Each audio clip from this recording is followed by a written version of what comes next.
Esta tarde, en un operativo de fuerzas federales allá en Apatzingán, detuvieron a Rigoberto López Mendoza, alias El Pantano. El amanecer parecía tranquilo sobre los campos de Apatzingán, hasta que una noticia rompió el silencio. Un cuerpo fue hallado dentro de una camioneta con el motor encendido, las manos atadas al volante y la mirada aún abierta. Era Bernardo Bravo, líder limonero, voz incómoda para los cárteles y presidente de la Asociación de Citricultores del Valle. Su muerte no fue un simple asesinato, fue un mensaje. Afuera, la neblina se mezclaba con el olor metálico de la sangre seca. Adentro, una hoja quemada con las palabras: precios no negociables. No aceptamos imposiciones criminales. ¿Por qué mataron a un hombre que solo defendía su tierra? ¿Y quién se atrevió a ordenar su ejecución? La detención de Rigoberto N., conocido como El Pantano, marcó un antes y un después en la investigación. La operación fue silenciosa, quirúrgica, ejecutada con la precisión de un reloj de guerra. Los agentes federales habían seguido su rastro durante semanas. Llamadas interceptadas, movimientos sospechosos entre Buenavista y Apatzingán, pagos en efectivo y la misteriosa aparición de su nombre en múltiples expedientes vinculados a extorsiones agrícolas. Cuando su vehículo fue rodeado, no hubo persecución, ni disparos, ni gritos. Solo el crujido del polvo bajo las botas y el eco de una orden seca, manos arriba. Pero él no se inmutó. Levantó la vista, sonrió con una calma que heló la sangre de los presentes y murmuró: llegaron tarde. Dentro de su camioneta, los agentes hallaron 3 credenciales con nombres diferentes, un revólver calibre .38 cuidadosamente envuelto en una tela negra y una libreta de pasta blanda, cubierta de tierra y con olor a humo. Aquella libreta sería la pieza clave del rompecabezas. Contenía nombres, montos, fechas y códigos. Pero lo que llamó la atención fue la forma en que estaban escritos. Algunos subrayados, otros tachados, y junto a cada uno, un símbolo, una cruz, un círculo o una letra marcada con furia. Los analistas lo entenderían después. Las cruces eran muertos, los círculos, colaboradores, y las letras, objetivos en seguimiento. En la parte superior de la primera hoja, 3 nombres encabezaban la lista, como si fueran parte de un ritual. El primero, Bernardo Bravo, marcado en rojo. El silencio tras esa lectura fue absoluto. Los agentes comprendieron que no se trataba de un delincuente común, sino de un operador estratégico dentro de una red criminal compleja. El Pantano no ejecutaba órdenes, las gestionaba. Era el enlace entre la estructura económica y la fuerza bruta de 3 cárteles. Su apodo, según los informes, venía de su capacidad para moverse entre los niveles del crimen sin dejar huella, como quien se sumerge en el lodo y emerge limpio. Los federales sabían que lo que llevaban esposado en ese momento no era solo a un hombre, sino a la memoria viviente de la corrupción rural, al puente entre el dinero del campo y las armas del narco. Esa sonrisa final, capturada en la fotografía del arresto, se volvería icónica. No mostraba miedo ni desafío, sino una especie de certeza, como si El Pantano supiera que su captura no significaba el fin, sino el inicio de algo más oscuro. Porque tras esa libreta, los investigadores descubrirían una cadena de nombres que se extendía más allá de Michoacán. Diputados, empresarios, jefes de policía y productores con licencias alteradas. Era una red tan profunda que no solo financiaba el terror, lo institucionalizaba. Y en medio de todo, una pregunta que aún resonaba en la mente de los agentes: ¿qué tan podrido debe estar el sistema para que un hombre como El Pantano se sintiera intocable? El descubrimiento estremeció incluso a los investigadores más curtidos. Lo que comenzó como un caso de homicidio terminó destapando una maquinaria de terror económico perfectamente aceitada, donde cada fruto del campo tenía precio y sangre. Los cárteles no solo controlaban las rutas de tráfico, sino también la economía agrícola completa, desde la semilla hasta la exportación. Los Viagras actuaban como los cobradores oficiales, imponiendo tarifas y plazos bajo la amenaza de incendiar cosechas. Los blancos de Troya eran los verdugos, hombres entrenados para ejecutar castigos ejemplares ante el mínimo retraso, y detrás de ellos, casi como una sombra omnipresente, el CJNG, lavando el dinero en grandes volúmenes de exportación legal.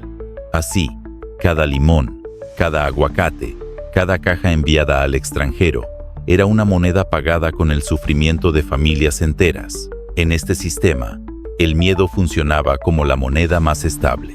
Los productores aprendieron a vivir con ojos en la espalda, con llamadas anónimas que dictaban el monto exacto que debían pagar y el día en que debían hacerlo. Algunos intentaron resistirse, otros simplemente desaparecieron. Las huertas se convirtieron en zonas de silencio donde las palabras «precio justo» eran casi una provocación. Y mientras los consumidores disfrutaban del sabor ácido del limón en sus mesas, en Michoacán se derramaba una amargura imposible de ocultar. Cada kilo vendido representaba una deuda con el crimen. Cada retraso, una amenaza. Cada denuncia, una tumba cavada en tierra caliente. El mapa criminal revelado por inteligencia mostraba un triángulo perfecto. En cada vértice, un grupo. En el centro, los productores atrapados. Era un modelo de negocios donde la vida humana era el costo operativo. Los Viagras mantenían el orden con terror. Los blancos ejecutaban las órdenes con precisión militar. Y el CJNG, desde la sombra, controlaba el flujo financiero. Todo estaba registrado. Rutas de transporte, nombres de empacadoras, porcentajes por tonelada, incluso los puntos de entrega de efectivo. Un sistema tan bien calculado que parecía imposible que existiera sin la complicidad de autoridades locales y empresarios que fingían no ver lo evidente. El círculo de la muerte se sostenía porque todos ganaban, menos los que trabajaban la tierra. Y esa verdad era lo que Bernardo Bravo había osado exponer. Él entendía que no se trataba solo de dinero, sino de control y poder, de mantener a los campesinos sometidos bajo un mismo patrón de miedo. Por eso su asesinato dolía tanto, porque recordaba a México que detrás de cada fruta exportada puede esconderse una historia de extorsión, dolor y resistencia. Bernardo Bravo no era un político ni un jefe armado. Era un hombre del campo que había heredado de su padre la convicción de que la dignidad no se negocia. Abogado, agricultor y líder gremial, se convirtió en la voz de los productores que el miedo había silenciado. En cada reunión se levantaba, con el sombrero en la mano y el corazón encendido, para decir lo que nadie se atrevía. No podemos seguir regalando nuestra vida al crimen organizado. Sabía que esas palabras tenían precio, pero también sabía que callar lo convertiría en cómplice. En un valle donde la cobardía era la norma, Bernardo eligió ser la excepción. Durante meses vivió con el presentimiento constante de que algo lo seguía. Cambiaba de ruta, apagaba el celular, alteraba su rutina, pero sabía que el peligro ya no estaba afuera, sino más cerca de lo que imaginaba. La traición llegó disfrazada de confianza. Una llamada de un supuesto colega le pidió reunirse para revisar unas muestras de exportación.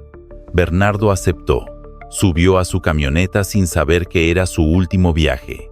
En medio del camino lo interceptaron, lo bajaron, lo torturaron. Cuando las autoridades encontraron el vehículo, las muestras aún estaban intactas en el asiento del copiloto. Era un mensaje más que un crimen, una advertencia. Así termina quien desafía el cobro de piso. La investigación reveló que la llamada provenía de una empacadora ligada a un colaborador suyo. Lo habían entregado, no por odio, sino por miedo, por dinero o por ambas cosas. Su muerte no fue un accidente del destino, fue un castigo ejemplar planeado con precisión.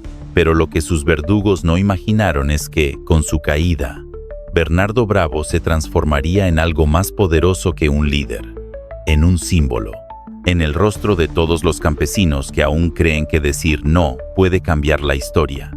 En el celular de El Pantano apareció una conversación encriptada. Un mensaje decía: Se autorizó el castigo del Bravo, que parezca ajuste por deuda. El autor de esa orden, César Alejandro Sepúlveda Arellano, alias El Botox, antiguo operador de los Viagras y fundador del Cártel Michoacán Nueva Generación, CMNG. Fue él quien integró la lista negra y decidió quién debía morir. El asesinato de Bernardo no fue una venganza, fue una ejecución política y económica. Un mensaje para todos los que se atrevan a desafiar el cobro de piso.